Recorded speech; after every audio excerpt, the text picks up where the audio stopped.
Chers auditeurs, aujourd'hui j'invite au studio Théophile de l'association Bury the Straw. Bonjour et bienvenue sur Westrack. Bonjour, merci de me recevoir. D'habitude, vous n'êtes pas seul, vous êtes en compagnie d'un coéquipier, Steve, mais aujourd'hui je vous reçois tout seul. Tous les deux, vous allez parcourir 1600 km dans toute la France pour sensibiliser à la protection de l'environnement. Pourquoi avoir voulu faire ce road trip en sac à dos ?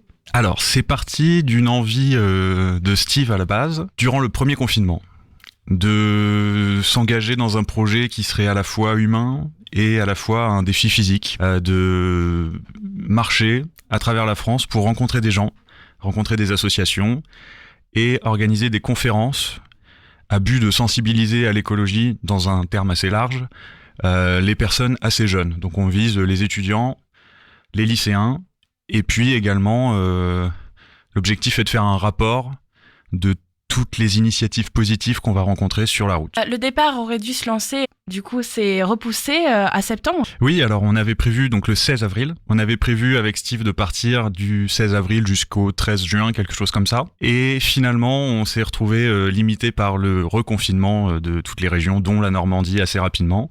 Donc on a décidé de décaler, et puis pour des raisons de météo, on a préféré le faire à partir de septembre, puisque le faire cet été, ça semblait assez difficile d'un point de vue météo, la chaleur et surtout vu la distance qu'il va y avoir à parcourir, ça risque d'être compliqué de le faire sous le cagnard.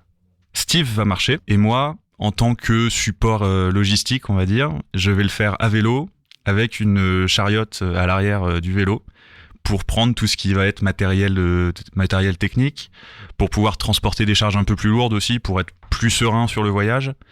À 2 sacs à dos, c'est un peu compliqué d'anticiper 2 mois de randonnée. Donc moi, je vais pouvoir avoir du matériel qui va être des ordinateurs, mais aussi caméra pour pouvoir faire de la vidéo, pour pouvoir aussi faire du live sur les réseaux sociaux, ce genre de choses. Vous allez commencer près de Dunkerque, direction Perpignan. Quel genre d'action allez-vous proposer ? Alors, la première démarche, la première action, ça va être de rencontrer des gens. Donc, on a une liste d'associations sur tout notre parcours qu'on va vouloir rencontrer. Une grande partie de ces associations seront orientées sur le littoral. C'était une volonté aussi en tant que Havrais de se concentrer sur le littoral. La deuxième grande partie, ça va être de rencontrer des étudiants, des lycéens, des personnes aussi. Enfin, on va faire des conférences dans des lieux qui nous recevront pour justement échanger sur cette grande problématique qu'est la protection de l'environnement.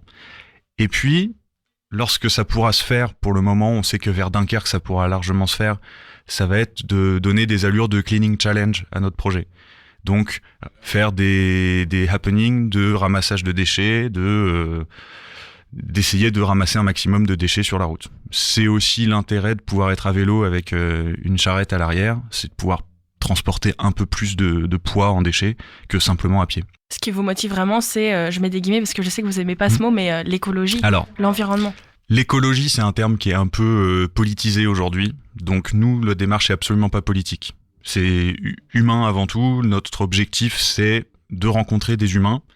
C'est aussi ça c'est de là que découle ce confinement, le premier confinement qui a été psychologiquement assez complexe. Et vraiment là, l'objectif, c'est rencontrer des gens et faire un rapport d'observation sur la totalité de notre trajet. Ça prendra ça prendra plusieurs formes. D'abord, via les réseaux sociaux, donc il y aura des lives, des petites vidéos, tout ce qui sera Instagram, Facebook sous le format de story, de post, etc. Et puis, sur la totalité de notre parcours, on veut faire un report écrit, donc un journal de bord, qui permettra d'avoir des retours d'expérience un peu plus poussés et un peu plus entre guillemets scientifiques de nos observations. Ouais, c'est ça, vous partez à l'aventure, mais c'est déjà une aventure très cadrée. Vous savez déjà exactement ce que vous allez faire, vous avez réservé certains lieux d'hébergement, etc.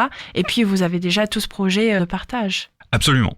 On a déjà notre routing qui est précis, avec 52 étapes et quelques jours de repos quand même. On va pas marcher tous les jours. La volonté de partage, justement, elle vient aussi du projet Bury the Straw dans sa globalité. Là, ce que nous, on va faire de Dunkerque à Perpignan, c'est le Bury Run. Mais Bury the Straw, c'est une association qui a été créée en 2020 par 5 membres du groupe The Daly Sundering Concept, qui est un groupe de Paris et du Havre, dont Steve est membre, et qui est un groupe de métal vraiment orienté sur la transmission d'un message écologique. Ne pas être sensible et ne pas être sensibilisé à cette transition qu'on vit, c'est quasiment impossible aujourd'hui. Enfin, on peut plus se cacher les yeux et se dire que bon.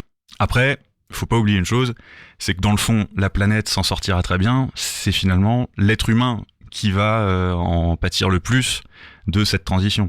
Donc, il y a un vrai message de se dire, si on veut garder des conditions de vie acceptables, puisqu'elles vont changer quoi qu'il se passe, il faut vraiment avoir les bonnes infos. Donc ça, c'est le boulot de Steve, qui était ingénieur en transition énergétique avant d'avoir cette volonté de partir.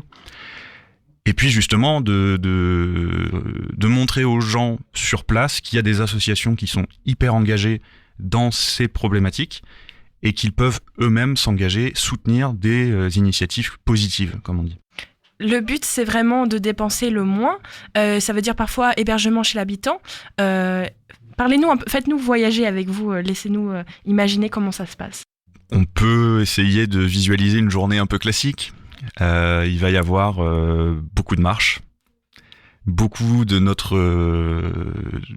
la majorité de notre temps, ça va être du trajet. Sachant qu'en plus, Steve, le faisant à pied, les durées de trajet sont assez longues. On a des étapes de 40 km par moment. Donc à vélo, ça va, ça se fait en 3 heures. Mais à pied, c'est plutôt 8 heures. Donc une grande partie, ça va être du trajet. Et puis, dans certains lieux, on va pas le faire dans tous les lieux, mais dans certains lieux, il y aura des conférences d'organiser. Et ensuite, il y aura toute une étape qui va être de la discussion, donc beaucoup plus libre. Il n'y a pas encore de cadre précis autour de ça, mais ça va être de la discussion avec les gens. Et puis, au fur et à mesure des rencontres, forcément, on va aussi s'adapter à ce qu'on peut nous proposer sur place. L'objectif étant, bien entendu, dans la partie dépenser le moins possible, c'est principalement ça l'objectif, l'échange avec les personnes qu'on va rencontrer. On sait bien qu'on va pas être hébergé chez l'habitant à chacune de nos étapes. C'est pour ça qu'on a un budget qui est prévu aussi pour le logement.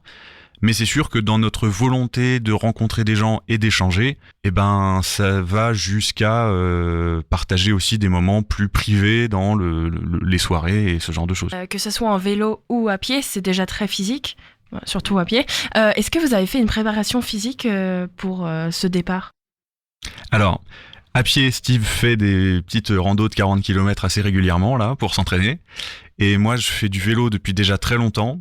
Je vais me faire là tout l'été des trajets à vélo d'une 40aine de kilomètres.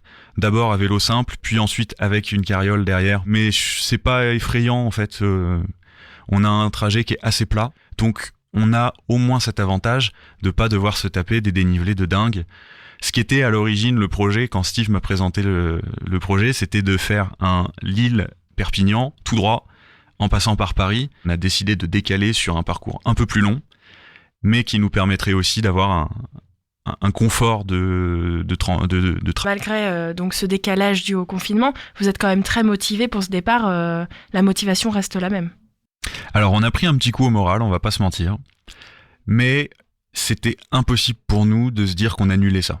Alors on a eu la première réflexion de se dire est-ce qu'on le décale à l'année prochaine ? Pour des raisons météo, c'est plus facile de faire un trajet à pied ou à vélo entre avril et juin parce que les températures sont agréables, qu'il n'y a pas trop d'intempéries. Mais ça nous paraissait impossible de décaler d'1 an parce que il y a aussi vraiment le côté envie de le faire, le défi physique.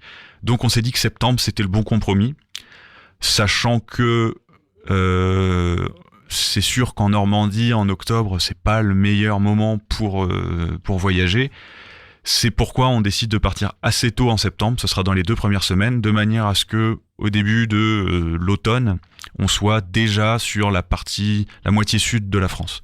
On va dire à peu près de Nantes jusqu'à Perpignan. Donc on verra, on va sûrement se prendre des averses de dingue sur la côte atlantique, du vent et tout ça, mais ça fait partie du risque, mais aussi ça fait partie de l'aventure. Ah, ça c'est inévitable, mais ça sera aussi les bons souvenirs. Je pense. Il paraît que c'est en sortant d'une galère qu'on se rend compte que le projet est vraiment vaut vraiment le coup. Donc bon, j'espère qu'on n'en aura pas trop. Et puis si on en a, j'espère qu'on s'en sortira aussi. On pourra suivre donc tout ça sur les réseaux sociaux. Absolument. Sur Barry The Straw, donc sur Facebook, et vos Facebook aussi personnels. Donc essentiellement, ce sera le compte Instagram de Barry The Straw et la page Facebook pour tout ce qui va être instantané.